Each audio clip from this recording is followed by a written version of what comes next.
Guys, so today's video topic has been something I've thought of doing for, I would say, maybe like a year now, but I just wasn't able to since I didn't have all of my thoughts written down and solidified in a sense, because it's something that I've always felt in video games, especially at the start of the PS4 era, but I was never able to have actual like opinions on it and finally put my thoughts into words. But I think I'm at the point where I finally do. So, getting on to the video, it's about realism in video games, or the video game industry's hard on for realism.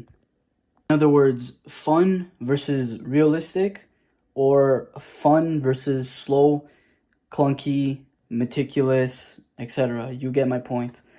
Or you probably don't, because I haven't even started talking about this yet. But you will at the end, promise you.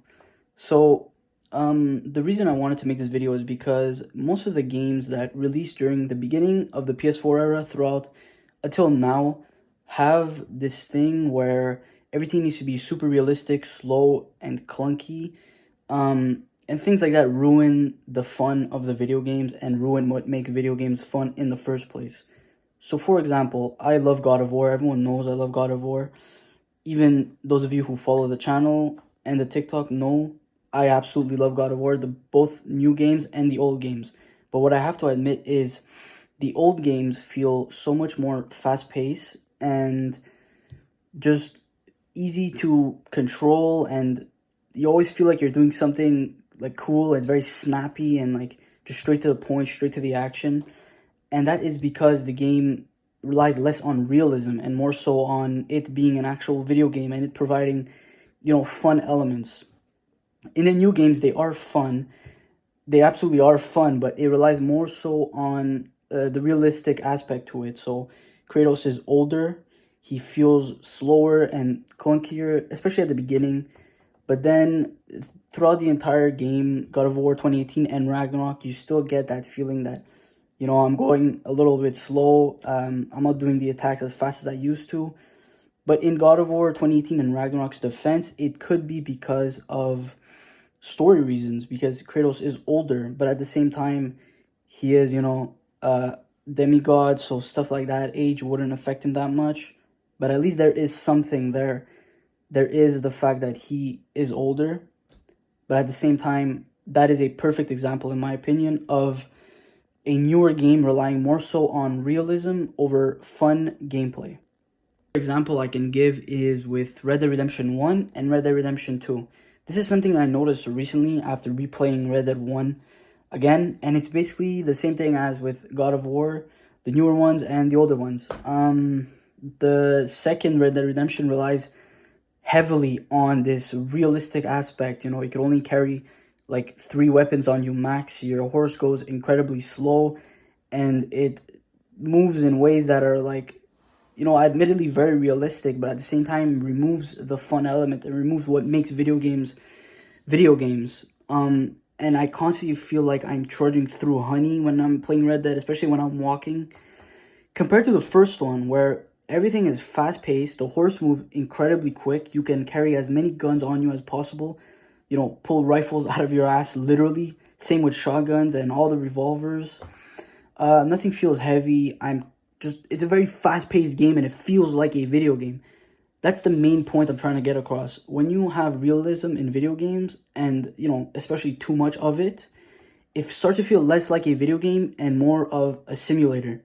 So for the last example I'm going to give on this topic, and why making something realistic, especially in video games, removes the fun aspect to it, is with primarily multiplayer games. That being the newer Star Wars Battlefront compared to the old one, and the new CODs compared to the old ones.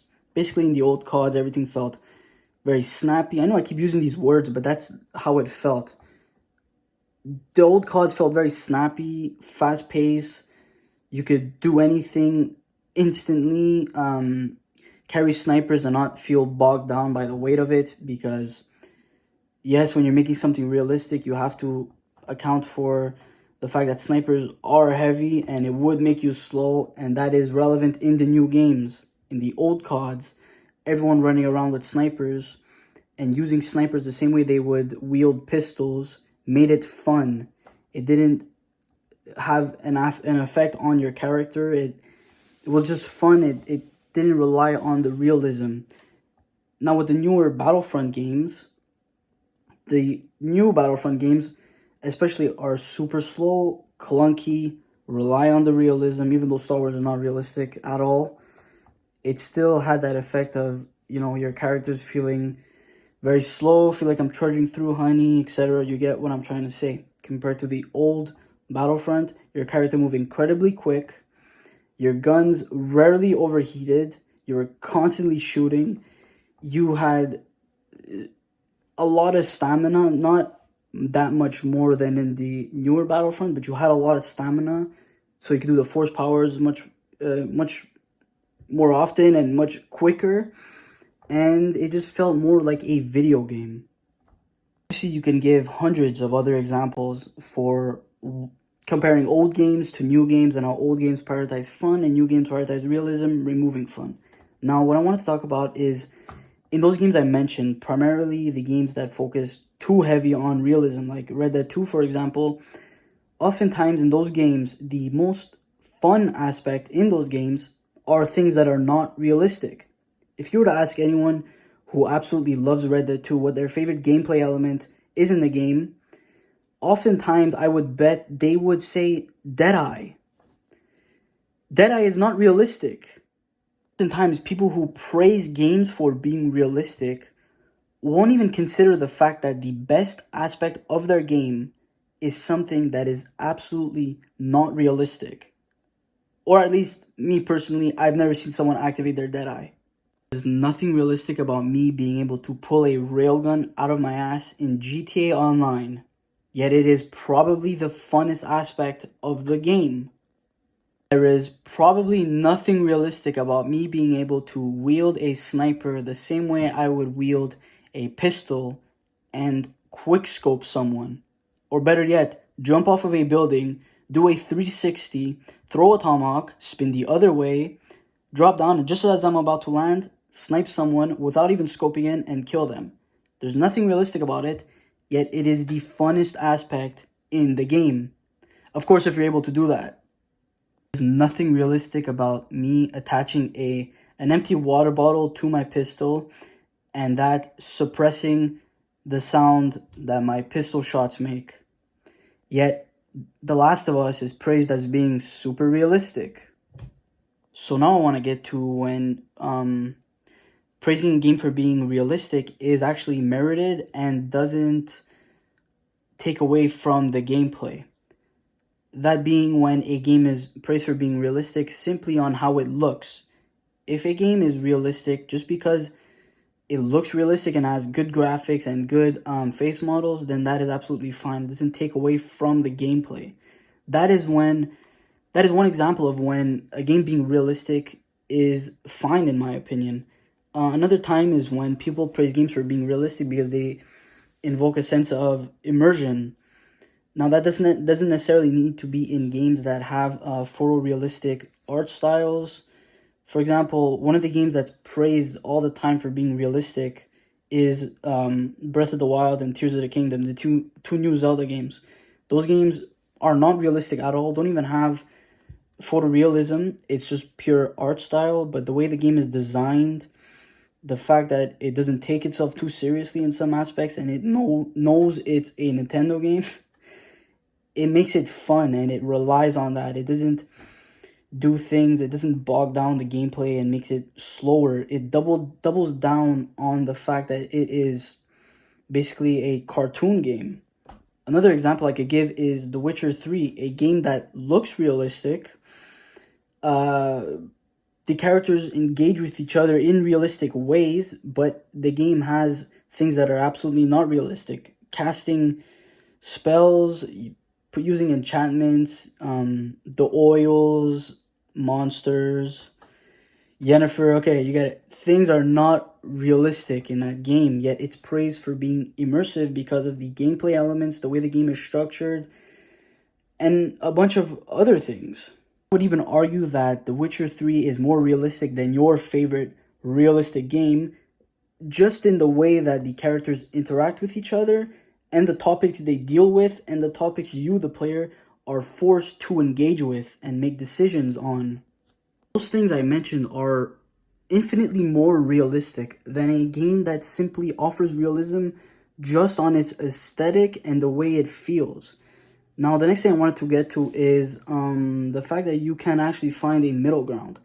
The Metal Gear Solid franchise is often criticized for being tonally inconsistent, but in my opinion, I think that works very well because the story is very out there, crazy, mind twisting, but at the same time, something funny will happen, with Otacon, or sometimes you'll have characters like Vamp existing. Or sometimes in Metal Gear Solid 5, you can Fulton extract people into the air. So something super unrealistic in a game that offers realism through its very emotional story and its story that has a lot of resonance in today's world. And a game that has characters with very, very realistic story arcs. But at the same time, its gameplay is very unrealistic, which offers so much fun. You can pull guns out of your ass. Maybe not in Metal Gear Solid 5, but hey, in Metal Gear Solid 5, at least you can call ammo to drop to you wherever you are in Afghanistan or in Central Africa. At least you can Fulton extract people and literally send them into the air, into your air base. It's unrealistic, but it's fun.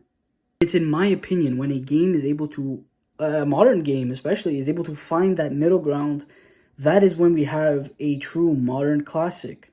If GTA 6 is able to, have the realistic aspects, not in the gameplay, but just the realistic aspects, aesthetic-wise, of Red Dead 2, with the gameplay loop of GTA 5, I think we are actually in for something truly special, for example.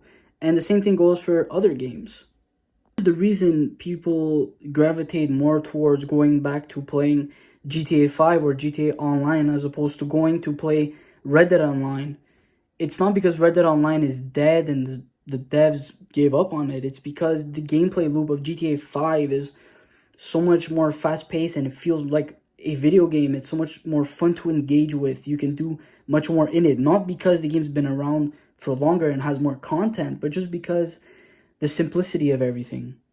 So the last thing I wanted to cover is about why people like and highly regard the slow-paced games as some of the greatest games ever. And in my opinion, it's because people have become lazy. And people have become lazy in video games, and that honestly says a lot. People like the hand-holding, which is a topic that I'm gonna discuss in a whole new video. People like the hand-holding. People like the slow segments. It makes them feel like the game they're engaging with is real life. And to those people, I say, just go outside, do shit in real life if you want a simulator. Those games are nothing but simulators. Red Dead 2 is nothing but a simulator. There's nothing fun about games like that. You can't go back to them and just engage with them and do shit that you like and have a good time. Maybe if you're with friends, you could do that. But as the game stands alone, you can't do that. And what's even worse is praising a game for being realistic.